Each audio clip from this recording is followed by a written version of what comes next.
மனுஷனை உண்டாக்குறதுக்கு முன்னாலே தேவன் ரட்சிப்பு எல்லாம் திட்டமிட்டார் பாருங்க.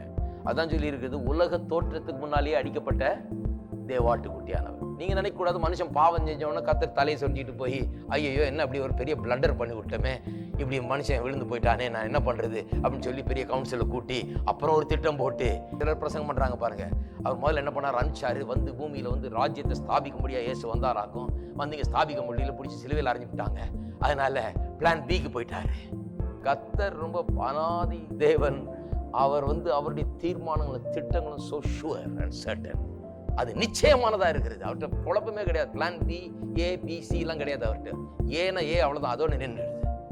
ஏன்னா அவர்கிட்ட எந்த சந்தேகமும் கிடையாது. இப்படின்னா அப்படிதான். மனுஷனை உண்டாக்குறதுக்கு முன்னாலே, உலகத்தை உண்டாக்குறதுக்கு முன்னாலே அவர் எல்லாத்தையும் திட்டமிட்டார். அவருக்கு தெரியும் பாவம் வரும், பாவத்தினால மனுஷன் விழுந்து போவான், விழுந்து போனாலும் அவனுக்கு மீட்பு எப்படி உண்டாக்க வேண்டும் என்று சொல்லி உலக தோற்றத்துக்கு முன்னாலேயே இயேசு கிறிஸ்துவை அடிக்கப்பட்ட ஆட்டுக்குட்டியாக அவர் கண்டு விட்டார், மனதில் வைத்து விட்டார், திட்டமிட்டு விட்டார். அதுதான் வேத வசனத்தின் திட்டவட்டமான போதனை.